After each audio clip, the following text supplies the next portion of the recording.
good? What's good with y'all, man? I want to first. I want to let y'all know.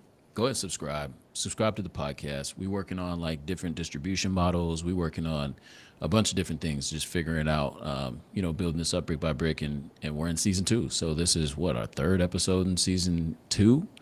So we're gonna be going until the rest of the year for the most part. So anyway, like tap in, hit the subscribe button, man, and let's get to it, man. J Dan, what's the best part of the last part of your week? What's the best part of the last week since we've last spoke? Since we last spoke, Yeah. getting back in the contract on a property. I was already, For real. but yeah, getting back in the contract, and the family piece of it. JoJo started soccer, so it's been a Oh, few weeks so far too. yeah, that's fun. And it ain't start raining yet, but I'll tell you this, man, because both my boys played soccer and it was very short lived because dad was not very excited about once it started raining. I was cool when it wasn't raining. It was sunny and it was beautiful. Hell yeah, But when it started raining, I was like, bruh, it's bad.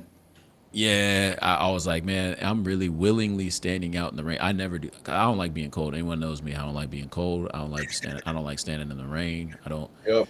like. I'm not an outdoors person like that.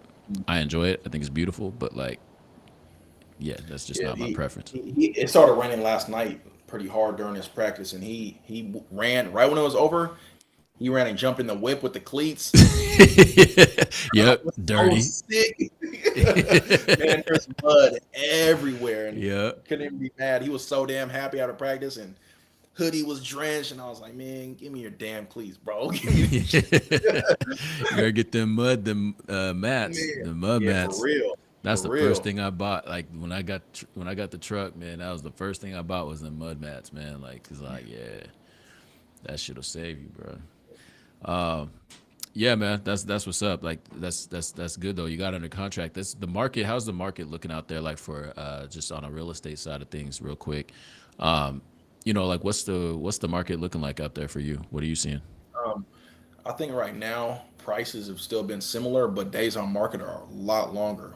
Everything is sitting Mm-hmm. right now. Like I think average day on market is over a month right now. This might be at like Mm-hmm. 40 days. Yeah. So, and I will say this, it still feels good as long as you're priced right and you're Yeah. actually presented right. Like if someone's doing staging or someone, get your photos, videos, and it's priced right, homes are still going quick.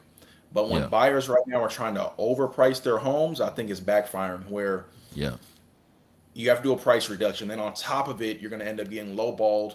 And I think Pierce County and King County, like it might be highest in the nation right now for seller concessions. So Yeah. it's a whole different conversation you got to have with sellers right now in terms of how you want to present it and what the list price is, and same with buyers. Like when my buyers, it's in terms of getting things in your favor, it's a good time. I Yeah. think we have seller concessions on every single deal I've written. So um, And yeah, like I said, what are seller concessions for people that may not know what that is? yeah. So you could get the seller, like let's just say you want them to pay 2.5 or 3% in closing. It could go towards closing costs, towards your really towards whatever you want. Or if you want to buy down, let's just say your rate is 6% and you want to buy down your rate with your lender. You could use some of that, depending on what the number is with your lender, and that would use as a 1 point buy down or a 2-1 buy down, whatever you're using, and now you could get a lower rate on your Okay. mortgage. So when you're getting seller concessions, it's just seller paid, that could go towards closing. It could go towards anything you want, really. Okay. Yeah, that's good info. And then I'm gonna show real quick. So for people that are buying, something they might want to consider making sure that they know they're aware of is one, the mortgage rate. So the average mortgage rate, so 30-year fix, we're sitting at about 6.36, which is good. Like hopefully we can get down to a 6% at some point. And if it hits the fives, that's when Yeah, there's going to be more exactly. people coming in. There's going to be more For sure. competition if you're a buyer, for example. So it's all about when you can do it. Don't time for rates or anything like that. However, just know that as the rates go lower, that means there's going to be more people entering the market. So you'll have competition. So I just want it doesn't mean that you have to do it. It doesn't mean that that's what. Let me see. I'm gonna change the layout here so you can see this a little bit better. Does it show both of us? No, it don't show both of us. Y'all can see in real time. Anyway, you can see that. But yeah, so that's the mortgage rates. So sitting at there, and then the next thing I wanted to show is the Fed. So October 29th is the next time the Fed meets, and the market believes at a 96.7% rate that we will get another quarter rate basis cut for the Feds. That means potentially mortgage rates could go down a little bit more. And then on December 10th, they meet again for the last time in 2025. And that right now we're at 425. So that's over here. Last, on October 29th, this is what they're saying we're going to get a quarter cut right there to 375, 400.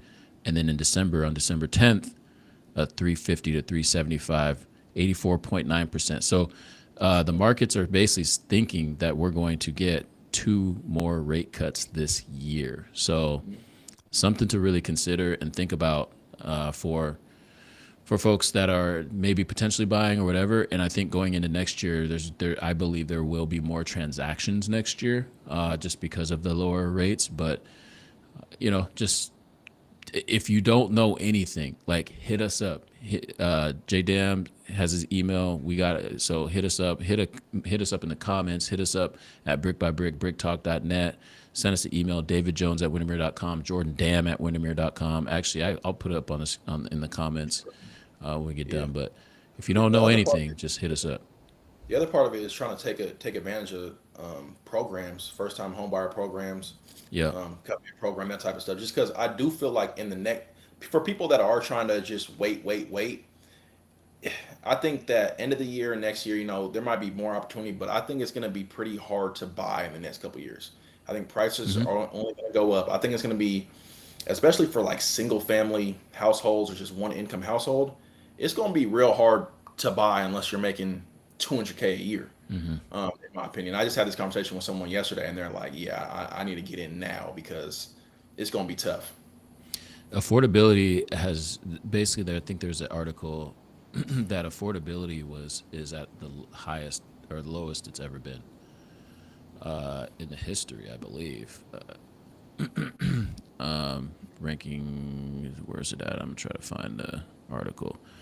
Anyway, yeah, so we're at one of the lowest points in affordability we've ever had, and some are calling it a crisis. U.S. affordable, you'll see you'll see articles that say like housing market crisis and things like that. It's a crisis depending on who you talk to, but I will say that yes, affordability right now is at an all-time low, and Yeah, for sure. it's not good. And I agree with you that I don't believe prices. And I just came back from a conference. I was in Utah earlier this week, Park City. I've never been. Park City's beautiful, by the way. I had a different idea of what Utah was. Like, I thought I was going to see bulls walking around in just khakis and tucked in and just chilling. You know what I mean? I watched a show called Big Love. Big Love was super dope, but a long time ago. And that's how I was thinking about Utah, but like super dope, beautiful. People are nice. Like, yeah, I really enjoyed it. I was in Park City, which is a wealthier, more affluent area, but that's where the Sundance Film Festival is. So it's super cute, really. But anyway, so I was there, and Jeff Tucker, the Windermere economist, basically was saying like, yes, he believes that we'll have more transactions and prices won't necessarily go down. They're being sticky right now, even with all this inventory. And so with the rates coming down, there's a possibility they could even go up, or at worst, they're not going down. Like we just know they've been sticky the whole time in an environment where we weren't having rate cuts. So if they're not going to, I think you have this little stretch in Q4, which is typically a slow season for us in real estate. But once January 1 hits next year, we've seen, or at least in the time that we've been open, that's when kind of things start kicking up again. So just I think next year is going to be a little more bullish than this last 3 years have been, for sure. How bullish, I don't know.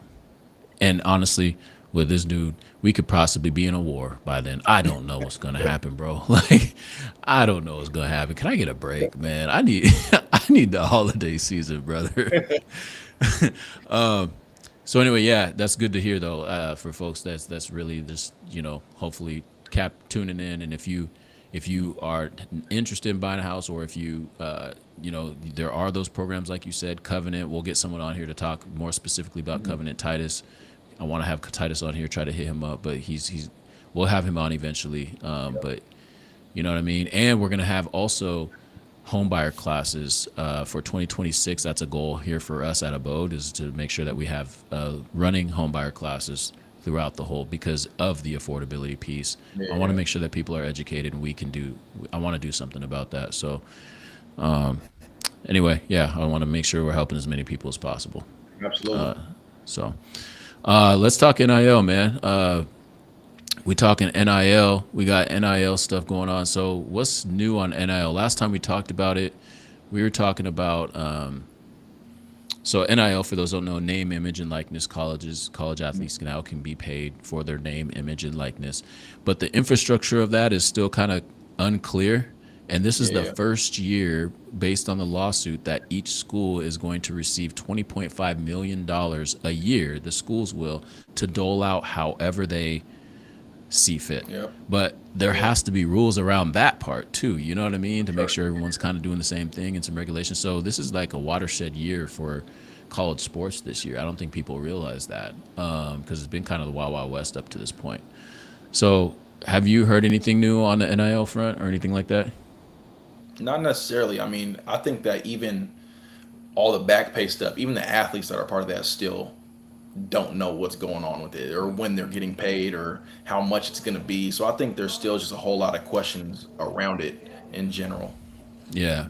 And so we actually had, and this, these athletes, we have actually had two situations where we had high schoolers receive NIL deals. So right here, you got two Tacoma high school football players earn endorsement deals with Tacoma Burger. Let me see if I can. Oops. Oh, shoot. Are you still there? I changed my little window.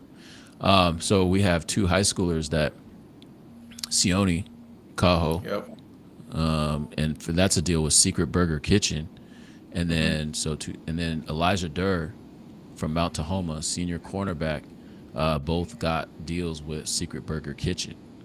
Shout out to Secret Burger Kitchen too. My homie Cola. Shoot, I gotta get Cola on here sometime.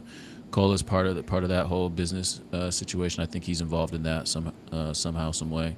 I know he is, but yeah. So that's pretty dope, man. I believe the cap for those athletes is $500. So I think we brought that up on here. And then there's another situation where Nike Basketball inks Tyron Stokes, Aaliyah Chavez, one of the better. I think she was the best in last year, or she's a McDonald's All-American for girls.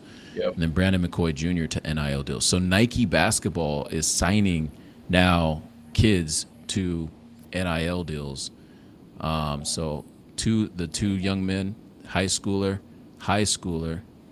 and then Aaliyah is a freshman at Oklahoma right now. So, but Nike Basketball's in it, man. Like, so, I mean, they already were kind of grooming. I hate that sounds kind of nasty.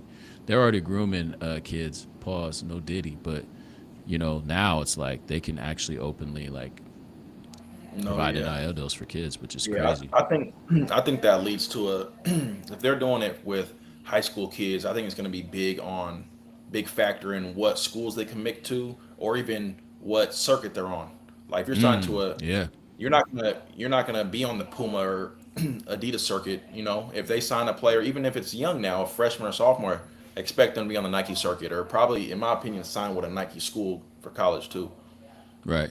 Yeah. I mean, it's anybody's. That's why I enjoy having this conversation and talking about this, because I feel like with that 2.8 billion or something like that, I think it's 2.6 or 2.8 billion for schools in the next 10 years.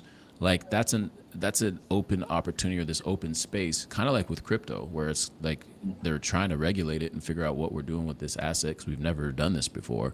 I feel like we're in that space here. We're in that space with AI. I think just in this decade alone, we just have a lot of uncertainty in how we operate and do business in multiple arenas, NIL being one of them. But like, yeah, man, like that's crazy. Like, so when I think about like the recruiting process for, and we've talked about this, we've had multiple coaches on here saying the same thing to parents of seniors in high school. Like they're trying to get older.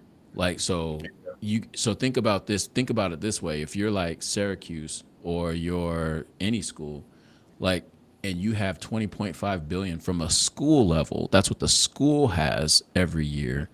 It's like a salary cap basically now. And so that, but that doesn't mean that you got boosters, you got athletes that you can draw, you got the school name that was going to draw specific kids for specific reasons or whatever. They might have third party, you know what I mean? Like NIL situations with outside third party businesses. So it's just, I yeah, would, it's I kind of would, crazy. I wonder with some of these contracts. I would wonder if when they're signing them, do all other deals need to go through the school then? So, so if for example, um, if someone does sign with UW and now they're doing a deal with Secret Burger Kitchen or one of these outside things, does that have to go through them now, or that can they still add and do their own deals? You know, because if you can, I would. If I'm an athlete, I'd probably reinvest some of that money just to build my own image more. I'd probably hire a videographer. Yeah, facts. I mean, we Yeah. just had like we talked about that on the last stream with I Show Speed, you know, and all the streamers. Like that's the Yep. man. Who's gonna be the first NIL hoop streamer though? Oh Like yeah. that's gonna go up. There might already be one. I don't know. Y'all get me hit because I don't know. There might already Yeah. be one, but like I just think that there's so much opportunity out there. But yeah, to your point though, I think there that probably goes through the agent. So you know, Mm. athletes have an agent, and so you know, some have agents and need the agents, and there's a lot that don't need agents and have agents. Yeah. But they have an agent, and I imagine the communication goes to the agent, and then they figure out like who's doing what and all that. That's how I would imagine Yeah. it works. But Oh yeah. this is an interesting. So I just like unpacking like what's going on in it. This is an article I took a look at. It was called NIL valuation risks, and called sports structural changes undermine revenue transparency and investor confidence. So overall, like this is AI. NIL rights have transformed college sports. We know that. We talked about the $2.8 billion in payout. Gender disparities. So they talk about that. So yeah, just we talked about the settlement. The settlement requires athletic conferences to establish market value standards for third-party NIL deals. That's the outside businesses. A task complicated by the absence of uniform metrics. This creates a regulatory gray area. This kind of focuses on fairness, female athletes. So, for example, you know, there's outside opportunities to make money, but like you know, video games and merchandising and things like that, that's going to disproportionately benefit male athletes. But then you have Title IX. So that's a whole thing. You know what I mean? And so there's this gray area of like, all right, if the school's doing this, they have to adhere to Title IX. And it's a pretty strong, like pretty strongly. But like, how is that going to work? I don't know. I don't know. I guess that's what Well, this that's why article. I think it. I think if you're playing sports I would assume football probably brings in the most money, then basketball, then anything after that. I think it's important for people to grow their own personal brand now.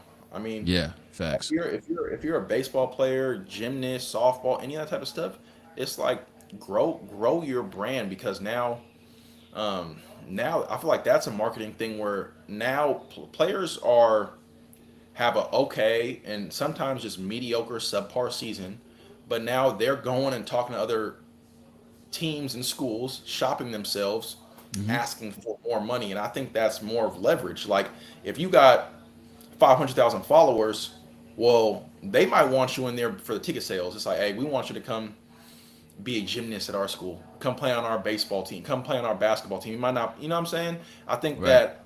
that's part of it with Bryce James. Like he's bringing a lot to Arizona Oh basketball. yeah. Right? and I don't think that he's as good as Bronny, or I don't think he put up any high school numbers at all. But that's part of it now. You have followers, you got name, likeness, you got that's a You piece of got it now. It's like, oh, you come got here, and motion. nowadays, exactly, and they might be giving him half a meal. You know what I'm saying? Just to come there, and I that's what's mean, crazy. the crazy part is he's worth that just based on all the Yeah. other factors No, yeah, exactly. because So of I what think he's going to generate. no, exactly. So I think that's what's now. I don't blame a lot of these players for transferring now. Like you see the quarterback from Georgia last year, he's over at Miami. Hmm. I heard he's getting like 3 M's, and it's like you can't really blame a kid for transferring now. It's like nah, Get your he's paper, getting a man. bag. Get your bread, or that school that you're already at. Try to up it, give them more money every year, or just you got to have that conversation the day the season ended.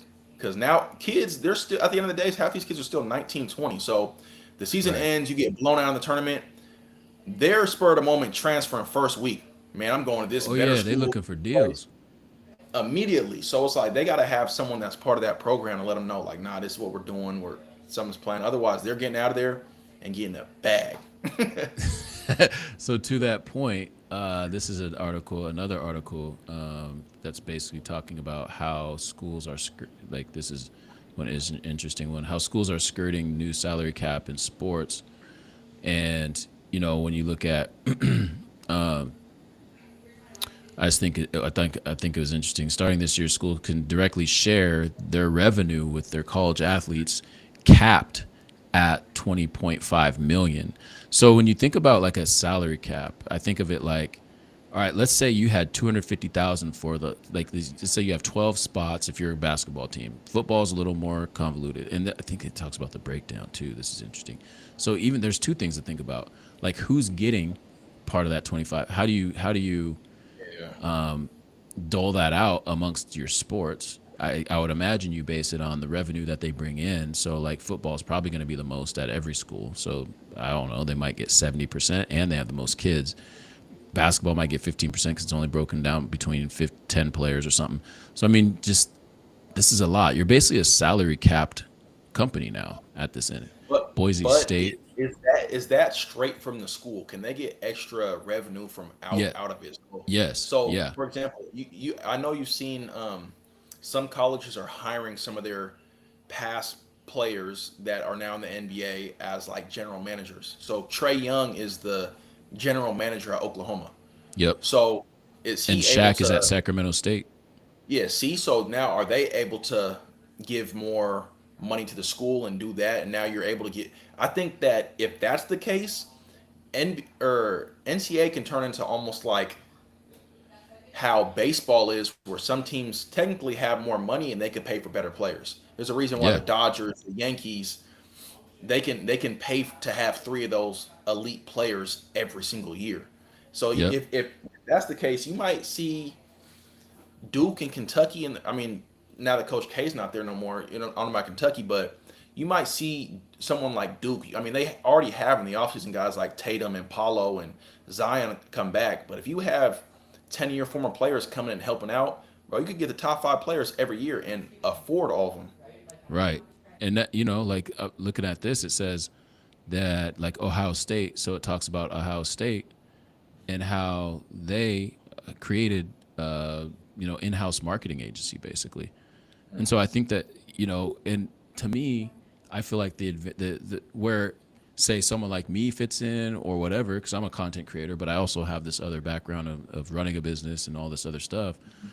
I feel like there's room for within that in-house marketing agency, who do you got involved? Like, what are they doing? I know that there's people doing that kind of work, but there's so many schools that need that help. The schools, two wildly successful NIL collectives were folded into the new group, which took over collective donations, content subscriptions, and began working with collective board members. Who's on that board?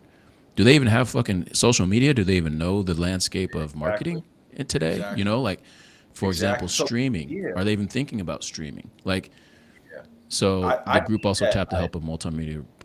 Yeah. So go ahead. I think that there's always one person in every program that connects with players. Like I think at UW, Yeah. they add Conroy. If any high school, any college, there's always one dude that's not the head coach that connects with players. I think that schools are going to have to do better jobs of trying to find those guys that connect with Yep. players after bad games, or younger guys that might be in their 30s that still, you know what I'm saying? Like, I think they need a better job of keeping some of those guys around now, because you gotta keep all the players. You need to still be able to connect with them, and it's gonna be Yep. hard. You have random board members that are these gonna be 60-year-old white dudes trying to connect with young black. You know what I'm saying? You're gonna have to find Yeah. guys that know how to connect with the players, or maybe at least come from the same background to show them certain things. In my opinion.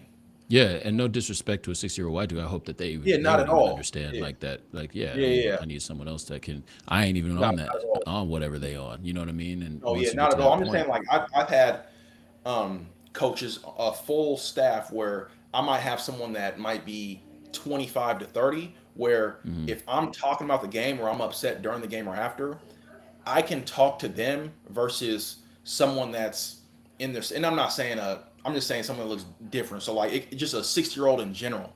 Like, I've had people. It's like, I can't talk to you right now. You know what I'm saying? It's like, you're not, you're not understanding what I'm saying. You don't think like me. You don't. you're not feeling. Yeah, well, they don't even communicate the same, is what I'm saying. It's like, I've had Facts, man, you facts, can't, it's facts. like, not like, they're not trying to calm you down. They're trying. Some of them are trying to prove a point. It's a different style of They might be gaslighting you and coaching. shit. 100%. So and that's what I'm saying. Understanding that, though, like, I'm saying, like, athlete knows exactly what I'm talking about, though.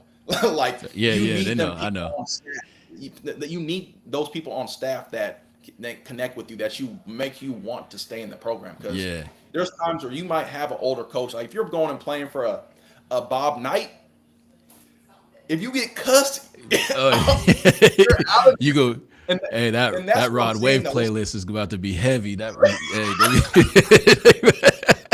What? What? That's what I'm saying. That's what I'm saying. Like, bro, it's Rod Wave for the next week. I'm not talking next practice. I'm not. I'm already shopping my name in the portal. But when you got them guys on staff, you can have someone like, hey, bro, it's good. You know what I'm saying? Like, I was that guy at Wilson, damn near. I was assistant coach at Wilson, but you know how many times during the game or during practices we got to talk to Emmett, Nate, yeah, Londrell, them yep. guys. It's like, bro, I it's cool. remember And they you. be like, Yeah, oh, fuck that, I'm out of here. I'm transferring.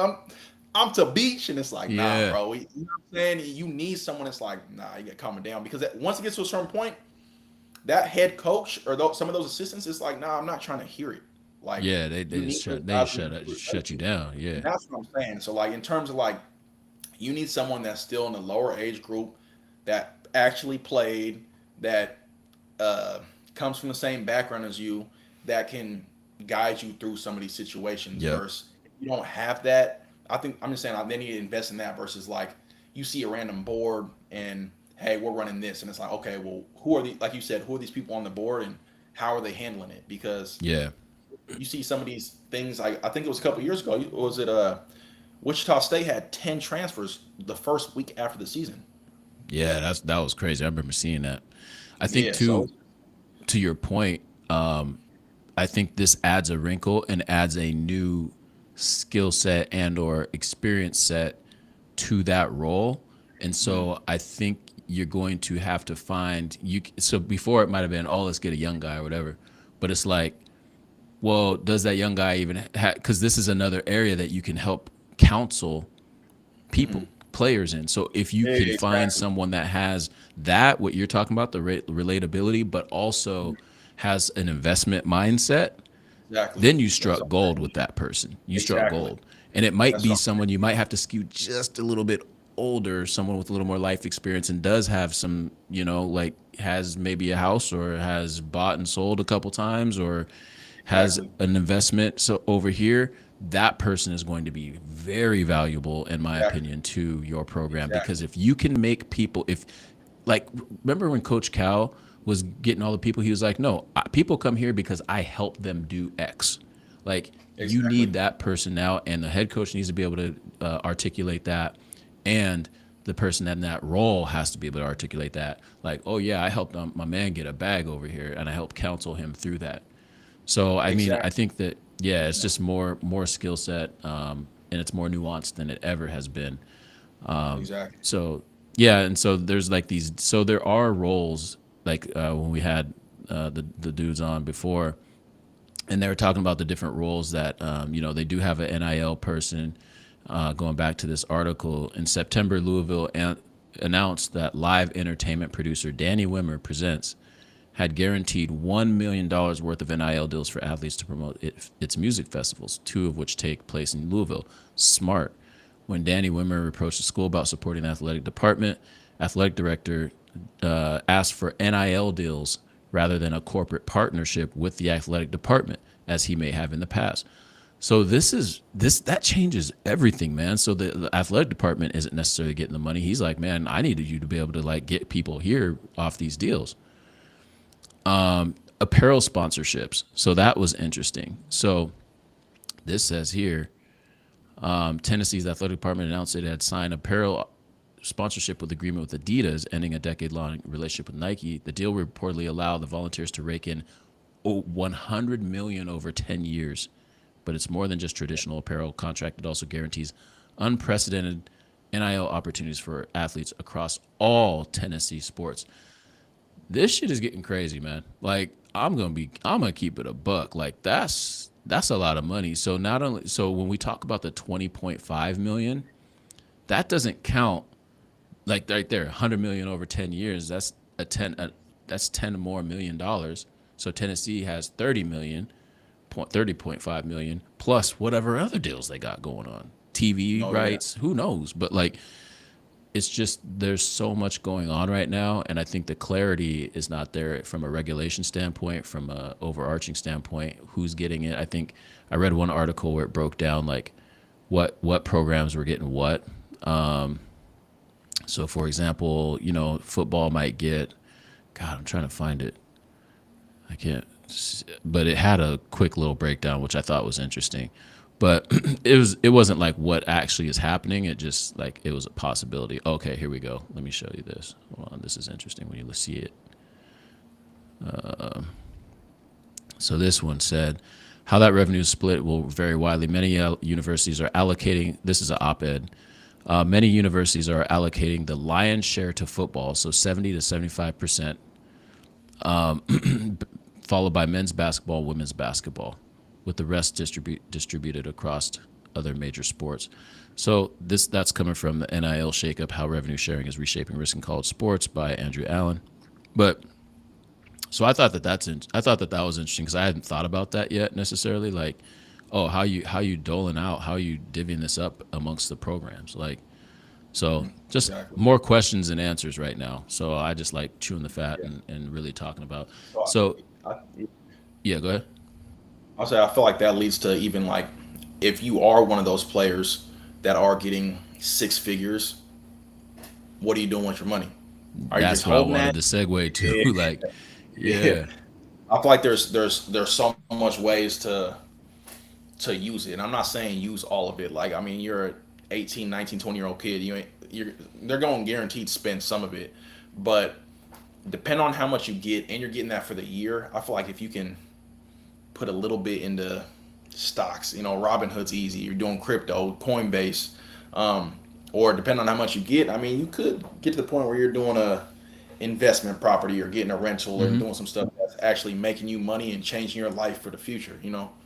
yeah. And you can even like depending on that athlete and their family, depending on the risk curve like that they like, you can go into a high yield investment account Yeah. with 4 to 5%. So you don't necessarily have to play the stock market or play like give it to a financial advisor. I'm sure that someone on campus can direct you or guide you through that. But like that role, and I think that's what we're gonna be. I'm partnering with Chad, who's been on the show, and he'll be back on eventually to talk about all of this to help kids navigate that. I think that there's just an opportunity now for education, but people who actually really care, because there's a lot of people out there who just want to either be close to athletes because they just like that, or they want to like get money from it, which is cool. I mean, obviously, yes, for your services, you want to get paid for your time and whatnot, and helping people make more money. But at the same time, it's not really about that. You have to have a passion for the athletes, and especially black and brown Yeah, athletes that may have never had, this kind of money. I don't want them to blow it. I want all athletes to really be responsible with the money that they get. That's my personal, exactly. like, Yeah, how I exactly. feel. Exactly. Like I said, like you said though, like I think definitely buying Bitcoin, I think, is an option. That's why I talk about Bitcoin and post it all the time on the podcast, on the channel, IG channel and whatnot. I think it's a great investment opportunity, once in a lifetime investment opportunity to get. I think we're at 5% of people in the globe own Bitcoin.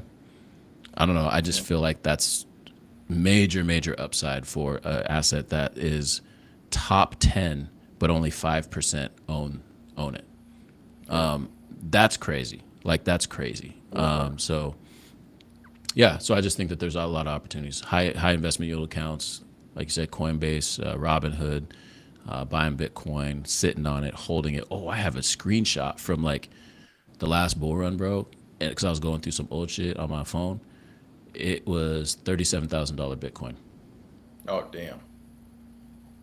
And I just Yeah. was See. like, and I screenshot it, and it's just like, wow, you know what I mean? Just hold your Bitcoin, man. Like just hold it. I know you want to take profits and stuff, but if you could find an account that you just throw it over there and you just hold it, I promise you, in 5 to 10 years, you will be thanking yourself profusely, For sure. For sure. because I've experienced it firsthand and am experiencing it firsthand. So, Yeah. You ever see what? Do you see what Seth Trimble did with his NIL money? North Carolina. no, what do you do? He uh he opened a, Ben and Jerry's franchise. Hell yeah, good for him. Yeah. That's Yeah. fire. Hmm. See, and that, I mean, if you have an entrepreneurial mindset like that and you have resources to support you, that's Yeah. another major key, resources to support you. And I think the school supported because I think he might have opened the franchise like on campus or close to campus at UNC. So I mean, Yeah, definitely a big, yeah, there's other options too, like as far as you can buy in to a company as well. Like that's an option. Like let's say, but then you have business partners, and that's a whole thing, navigating and yep, managing that. So as a young person, I mean, unless you have the infrastructure and the people in your corner, family members, whoever, that can help you navigate that business partnership, by all yeah, means, like invest in a business, invest in, going to an LLC and partner with someone on something. Like if you have that idea to yeah, run that, to build that company or whatever. There's so many options, but I think that the first step is like figuring out who you are, what you're used to, what your knowledge base is, what you're passionate in, and how much savings do you have, how much family savings do you have. There's some people that come from wealthy families and they might get a check and they have more risk they can take, for because they sure, didn't necessarily need the money to begin with. So yep, there's so many different scenarios out there. Everyone's yeah, different. yeah, yeah, So for sure. yeah, but good chat though, man. I think we'll talk more on the NIL front. We'll just continue to like learn. I'm gonna go deeper into the industry and kind of ask more questions, and just I want to, yeah, we'll bring someone on too. I want to talk to an NIL like director at a college. I think that would be dope to have someone like that on. So I'll start looking for someone like that, to just see what they're talking about. Like, what's that look like? You know what I'm saying? So yeah, man, a lot going on. So let's move to put me on, man. Put me on. What you got? Shoot, let me see. We'll keep it Tacoma. There's some good games tomorrow. We have a couple members that are battling in football Oh, tomorrow. So word. Lincoln Who and we Mount got? T. So Ooh, uh, that's gonna be a good game. Sione, Micah, quarterbacks for each school. They're playing tomorrow at 3, and then we have On like three Saturday wide. at 3? Yeah. So it says Damn. there's some problems last year, so they have to have some cops there, so they're having the game during the day. We have three wide receivers that actually play for Puyallup, and they're number one in the state right now. So they play Sumner tomorrow at Sparks. Oh, Um, and Sumner won state last year. Yeah, so Josiah, Jaden, both D1 recruits. Yeah, we might head out there and watch that game tomorrow. There's that. There's Oh, both that's those games tomorrow. There's also a big UFC card, so there's oh, choices who's tomorrow. fighting tomorrow on UFC? Oh man, Marab's fighting. Uh, Oh, what's the name? I don't know why I can think of his name. He's a robot. Dude fought Stylebender a couple times. What's he his said name? he's a robot. He's a robot, bro. He's not real, bro. The other kickboxer dude. I don't know. I can't think of his name.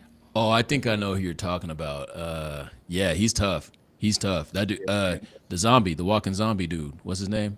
Oh, there's Benavidez reminds me of him, but that's not his name. But they got the uh, same kind of like energy. You know what I mean? Like oh, you can't kill there's this dude.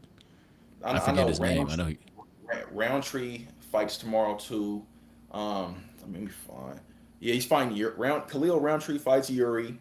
Corey Sandhagen fights Marab. Alex Pereira, he's fighting Pereira, that's who it was. Yeah, on, he got a uh nickname. What's his nickname? Ankalev. He's fighting Ankalev. So like there's some fights Ooh, Alex Pereira puts him down, boy. Like bro. him and being him and like if he's the boxing equivalent of Benavidez to me. Like those Oh dudes yeah, are just like they're scared. Like scary is the wrong word, but like they just keep moving forward and they gonna keep punching you, and you can oh punch them, yeah. but they gonna just keep standing right in front of you, and they gonna dish out punishment. You know what I'm Like saying? But period. he's fighting Ankalev. Like that dude is a monster too. He's another one of them Khabib type dudes. Like he's Oh just really? it's Okay. gonna be a good one. I'm It's tapped gonna be a in. good So one. I'm yeah, tomorrow's a big day, man. We got Oh SNL's yeah. like started. I like fall, man. Fall Oh TV yeah. like Saturday Night Live starts their new season, you know what I'm saying? Like so you'll get the Yep. political like stuff going on, like the Oh skits that yeah. they be doing are going to be hella Yep. funny to me. I always watch for that. I be watching like the first part and then I might make it to market update and then I go to bed. I don't even be Yep. watching the end. But Bad Bunny's going to be on, I think. So like we got a lot going on. Oh yeah. Good. Thanks for letting me know though, because I'm watching the card tomorrow night most likely. Yep. Sure. Yeah. So put me on. Like I'm on the. I'll go to the music tip. Like I'm gonna keep it a buck. I fuck with the Taylor Swift album, man. Like, hey, it's fire. Like if you tell me you're gonna have Taylor Swift bops, it's not too far out of the realm of what she does, but it's a good album. It sounds like a boppy Taylor Swift album. It's what she delivered. But other than that, though, Dame, I didn't realize Dame was dropping a new joint. Dame Dollar.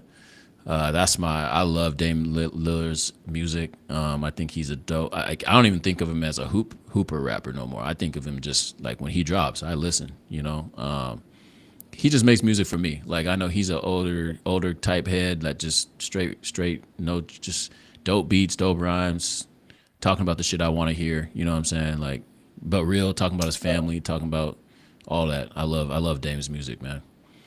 I heard what song I hear yesterday. I don't even know who the dude. You heard a dude named Jamin? Nah, put me Jamin. on. Jamin. Song is something real.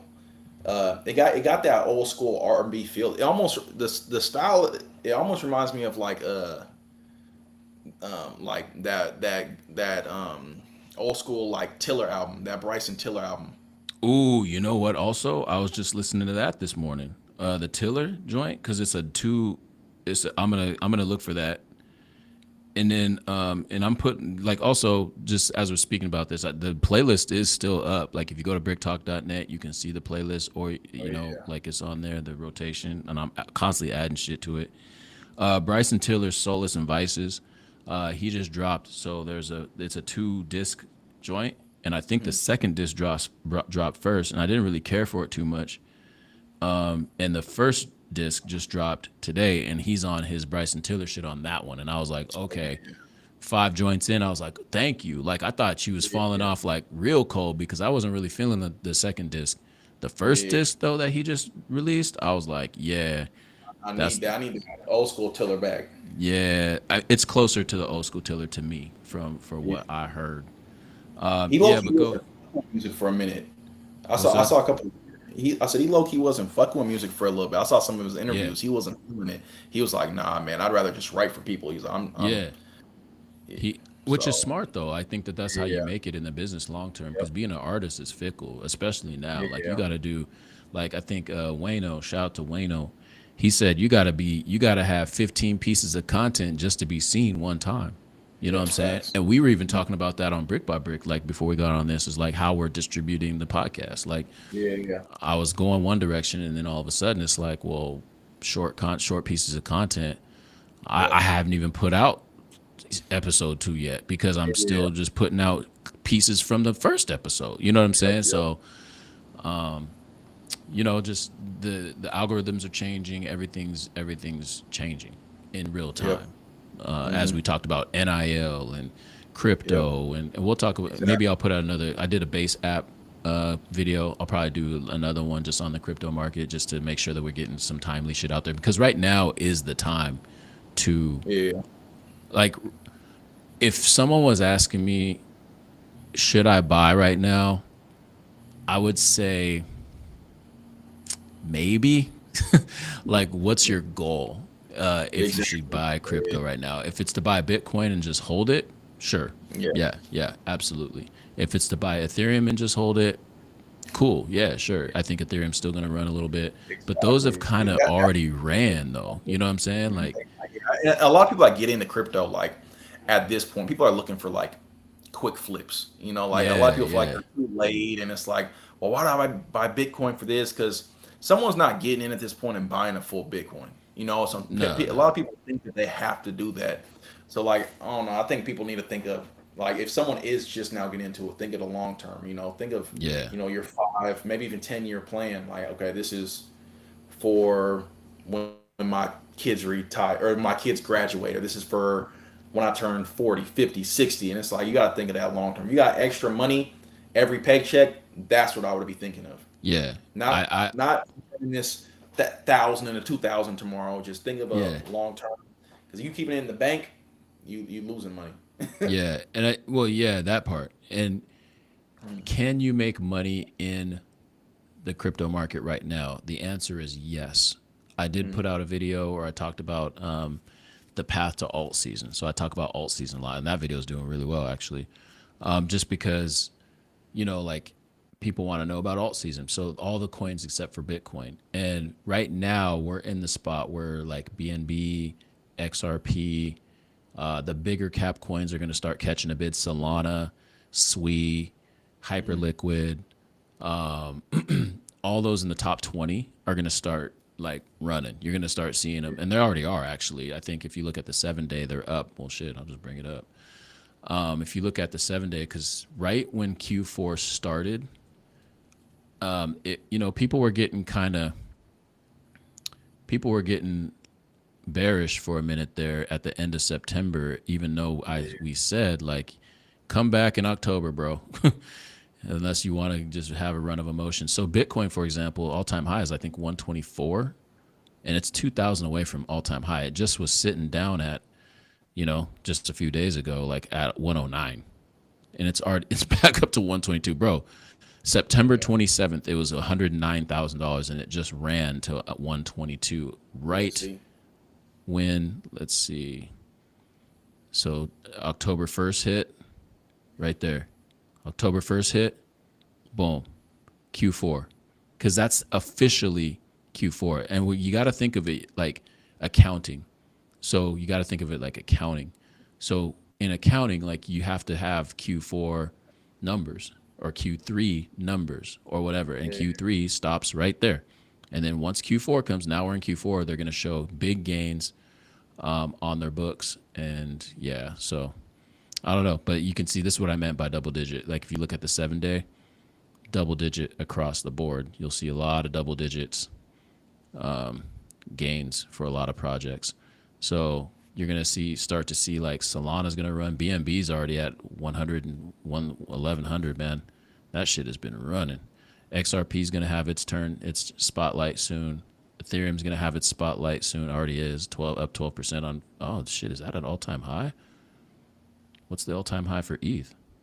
You got an ETH Ether. bag, don't you? Yeah, I got a bag. It went up to Oh, 40. 4,900. It went up to Dang. 49. Like, I remember when I got off my flight in Cali, it was at 49. I think I text you. I was like, bro, You should sure I did. sell? I was like, bro, should I sell? Like, I You wish I sure would have. did. I think because what's crazy is I had moved some stuff from Ledger over just because like I want to be ready to sell that quick, Yeah. and I had moved it over, and I remember at that time I had moved some stuff back over to Coinbase, and I was like, man, should I sell? And I went to sell, and I saw how much it would have cost. So Yep. That's what people obviously don't think about. on Coinbase One, I think that it only goes up to you Yep. have it's free as long as it's under 10K, Yep. something like that. And I didn't know, so I think I would have had to get a Coinbase, the $300 monthly membership just to get. And I was like, do I want to pay 300 for this? And I That's a good probably should. idea for a Yeah, topic because I need to start thinking about that because yeah, the fees, yeah. like Because when I'm people, just buying and selling like little small stuff here and there, it's like I have no fees now. But yeah, if I'm selling my whole bag or something now, you still have fees, and it was a crazy fee. And I was like, bro, I'm not. I was trying to do the math, like because at first I was like, if I sell at 48, 4,900, if I rebuy at 4K or something, I was looking like, how much more ETH could I get? I was like, I could buy right. extra 3 ETH maybe. And Mm-hmm. then I was like, and then I saw the fees, and I was trying to do the math. Like, hold on, I'm walking through the airport like I didn't do it, and now it's like, nah. I almost should have just upgraded my membership to 300 because it would have made sense if you're trying to do them quick flips, like, or not even quick flips, but if you're trying to sell your bag, it makes more sense. Yeah, I agree with that. And that's one part thing that I don't even think about is like when Yeah, you sell, like what does that look like? And first, there's a strategy of like DCAing out. So I'm not gonna sell probably, excuse me, my whole bag at one time. I'm just gonna scale out just like I'm scaling in. So I always talk about dollar cost averaging. I set, excuse me, yeah, I set my buys and they happen on Sunday and it just buys every Sunday and I just forget about it. I think now is the time when I need to start doing that on the opposite end and start selling and just not think about it and just dollar yeah, cost average out. And exactly. that's what I'll probably start doing. For My sure. problem is, I man, think, I yeah, want to maximize, man. I'm a DJ. exactly. I So, think if when it starts pushing up again, like now that Bitcoin's at 120, as it starts working its way up again, I think if someone's thinking about selling, look, and if you're on whatever platform you're on, look at the levels. I think I'm on tier two of Coinbase right now, but okay.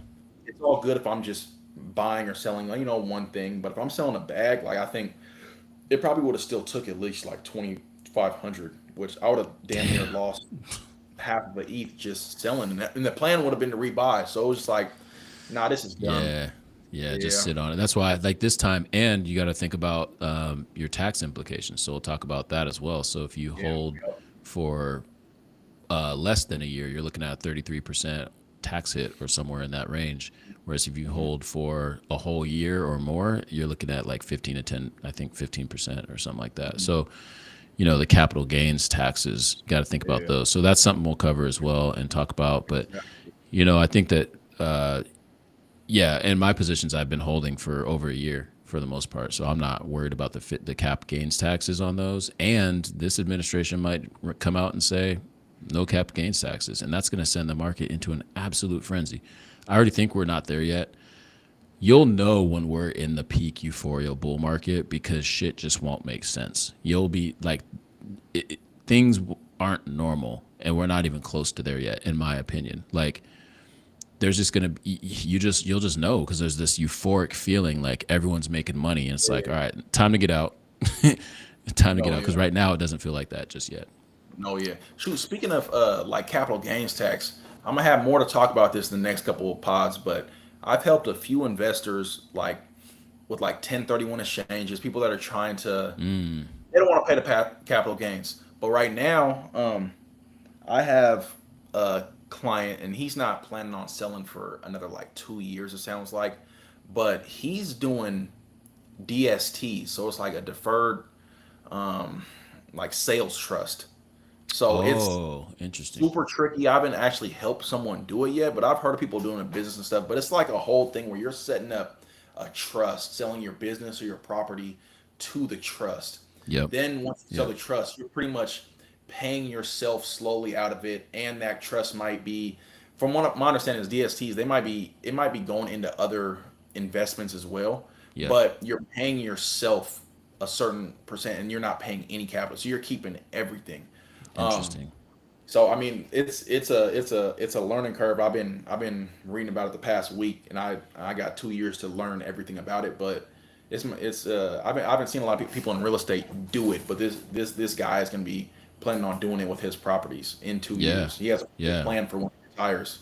Yeah, Man, put us on game. You know what I'm saying? That's all. sure. Like shit. It's put me on. It's been a long one, but like Yeah, yeah, yeah, it's all good stuff, man. Like for all sure. stuff that I'm thinking about. I'm not an expert at any of it, but I know some things. Running a Hmm. business, you know what I mean? Like have investments in a lot of different Yep. places, and like just trying to make sure that you're understanding to diversify. I think diversification is key. Like putting your money in different places. Maybe you have a savings account first and foremost. You got to have money to invest. So I'd say save first, and then like once you build up enough to have some living expenses, or you can go like a month. I don't know.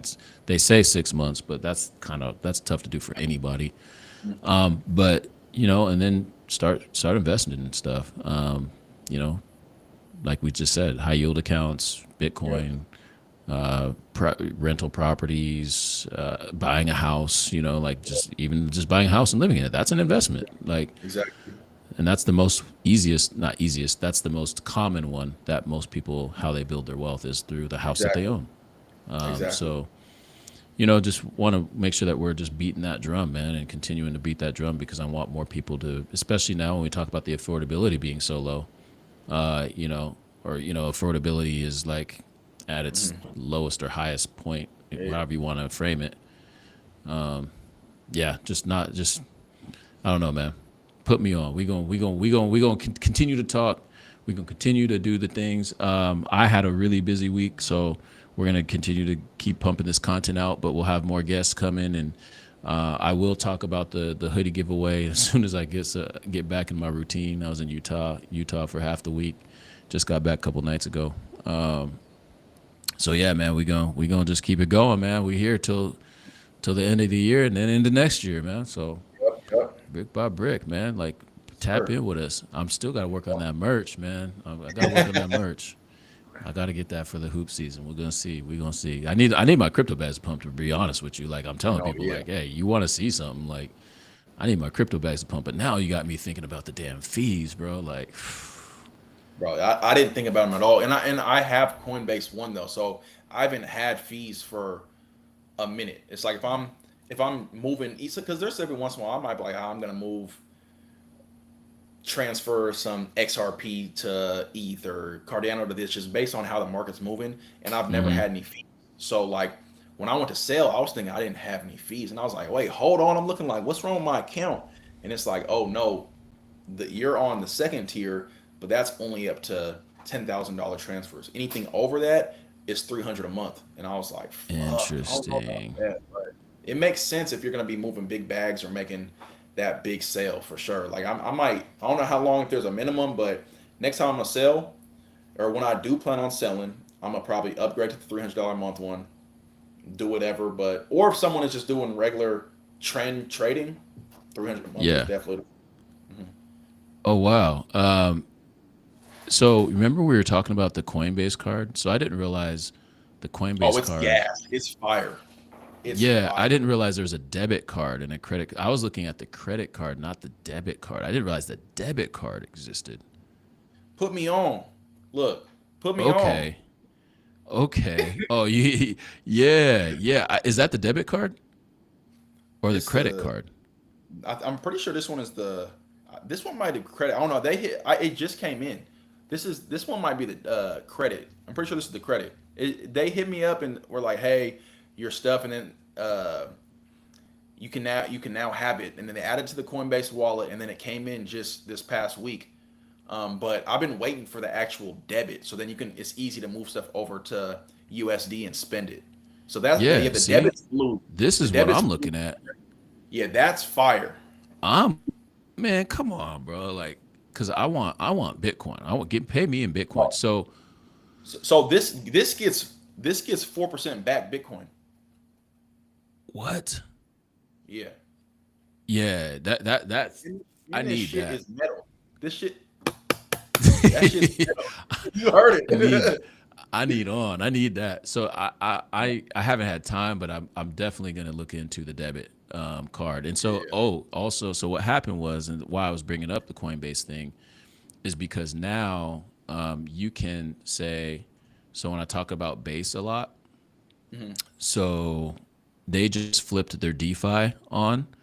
So this is why I'm super bullish on just Coinbase in general. So now I can actually buy Miggles here now. You can buy like anything. They open up their DeFi, so now they have a decentralized exchange pretty much, and you can buy and sell. Like you couldn't buy it. This didn't exist before. It was like not tradable on Coinbase, but now you can actually buy it. So Oh yeah. on Coinbase. So like they've opened the floodgates pretty much to pretty much every base token. First and foremost, they're going to push their base tokens first on the DeFi platform, and then but you can go buy low cap anything. Like when we look at Coinbase and I look at those low cap AI coins, search it up. Mhm. You can probably buy it Oh on yeah. Coinbase now. Oh yeah. So that's huge because I think they only had like 300 coins or something on there before, and now it's like Yeah. they just open up the floodgates to every most things. Oh yeah. So I think Coinbase, there's going to be a shit ton of liquidity flowing into Coinbase, and I just generally am bullish on Oh base in general. But yeah. not till They November better ish. sponsor a video. For real. No, Better I'm sponsor a definitely a video. base bull. I'm a base bull. I'm a Tau bull, Bittenzer bull. I just had a conversation with a dude who runs an AI company at Mhm. the conference I was at, and it was a good conversation. He basically, oh, check this out. This is my man. I don't know. He probably will never watch this, but bro, we were talking, and he said he had 470 Bitcoin and sold because What? he was in at like 216 in 2016 and 17. And back then the on ramps weren't great. Like it didn't look like today, where it was like super easy to get it, obtain it and stuff. You Yeah. still had Coinbase that just come out like, but he had 470 Bitcoin. He said like 4,000 something ETH. Just he's like, yeah, if I held, I would not be standing here in front of you right now, like for sure. Uh, And so I think I fumbled the bag, and I'm like, you make your. You're. I was like, bro, you're making me feel really good because we all have that story though. That's the thing. exactly. We all have that story with Bitcoin.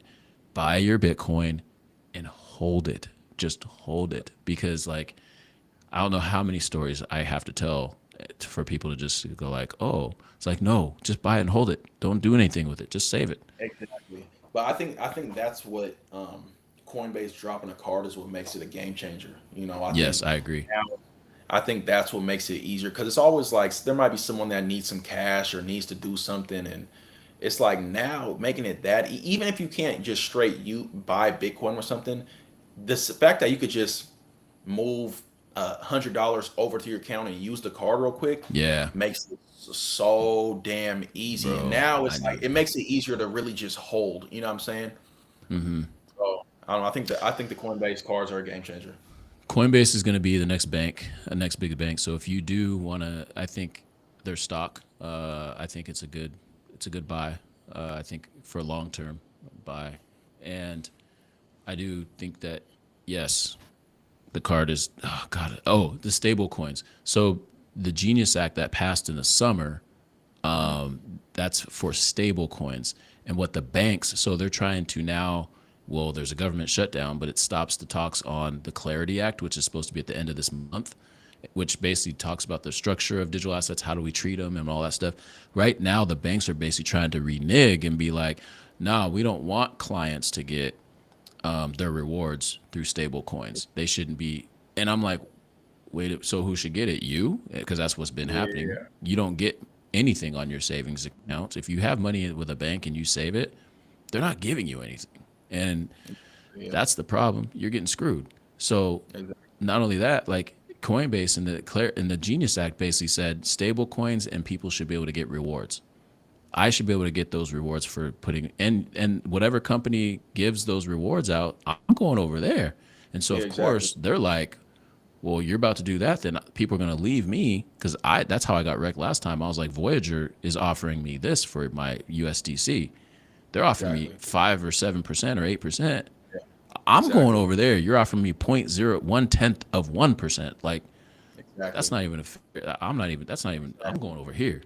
So Facts. Yep. that's what the Genius Act basically passed, basically saying that that's you can do that. Like Yeah. Yeah. so it's going to be interesting, man. Like we're in a landscape that's kind of unclear, but they're Yeah. fighting over who's getting those rewards, and it should go to the client. It should go to me and you, not the banks, in my opinion. But whatever. Um, yeah, we got a lot in on this one. Like let's we'll wrap it up, and like y'all just be good. We're gonna be back eventually and talking about more of this, more NIL. We'll have some guests talking about the Covenant Home program. I want to make sure we get to that.